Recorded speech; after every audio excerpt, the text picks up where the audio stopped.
ಸಂಜೆ ಸ್ನ್ಯಾಕ್ಸ್ಗೆ crispy yummy and ಟೇಸ್ಟಿಯಾಗಿ ಏನಾದ್ರೂ ತಿನ್ಬೇಕು ಅಂತ ಅನ್ಸ್ದಾಗ ಫಸ್ಟ್ ನನ್ನ ತಲೆಗೆ ಹೊಳ್ತಿದ್ದೆ ನನ್ನ ಫೇವ್ರೇಟ್ ಸಾಬುದಾನ ವಡ.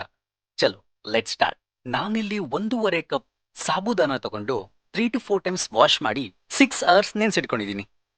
ಈಗ ಒಂದು ಪಾತ್ರೆಗೆ ನೆನ್ಸಿಟ್ಕೊಂಡಿರೋ ಸಾಬುದಾನ, 3/4 ಕಪ್ ಹುರಿದು ತರಿತರಿಯಾಗಿ ಪುಡಿ ಮಾಡ್ಕೊಂಡಿರೋ ಶೇಂಗಾ, 1 ಚಮಚ ಜೀರಿಗೆ, ಅರ್ಧ ಚಮಚ ಅಜ್ವೈನ್, 5 ಸಣ್ಣದಾಗಿ ಹೆಚ್ಚಿರೋ ಹಸಿಮೆಣಸು, ಸ್ವಲ್ಪ ತುರ್ದ್ಕೊಂಡಿರೋ ಶುಂಠಿ, 1 ಬೌಲ್ ಬೇಯಿಸಿ ಮ್ಯಾಶ್ ಮಾಡಿರೋ ಆಲೂಗೆಡ್ಡೆ, ಸ್ವಲ್ಪ ಕೊತ್ತಂಬರಿ, ಸ್ವಲ್ಪ ಕರಿಬೇ ಎಲೆ, 1 ಫುಲ್ ನಿಂಬೆಹಣ್ಣು, ರುಚಿಗೆ ಉಪ್ಪು ಹಾಕೊಂಡು ವಡೆ ತರ ತಟ್ಕೊಳ್ಳಿ.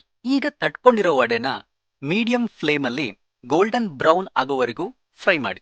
ಇದಕ್ಕೆ ಸಾಸ್ಗಿಂತ ಗ್ರೀನ್ ಚಟ್ನಿ ತುಂಬಾ ಚೆನ್ನಾಗಿರುತ್ತೆ. ಒಂದು ಮಿಕ್ಸಿ ಜಾರ್ಗೆ ಸ್ವಲ್ಪ ಜಾಸ್ತಿ ಕೊತ್ತಂಬರಿ, 4 ಇಂದ 5 ಹಸಿಮೆಣಸು, ಸ್ವಲ್ಪ ಶುಂಠಿ, ಅರ್ಧ ನಿಂಬೆ ರಸ, ಸ್ವಲ್ಪ ಉಪ್ಪು, ನೀರು ಹಾಕಿ ಗ್ರೈಂಡ್ ಮಾಡ್ಕೊಳ್ಳಿ. ಈ ರೆಸಿಪಿನ ಟ್ರೈ ಮಾಡಿ ಸ್ನ್ಯಾಕ್ಸ್ ಪ್ರಿಯರಿಗೆ ಶೇರ್ ಮಾಡಿ.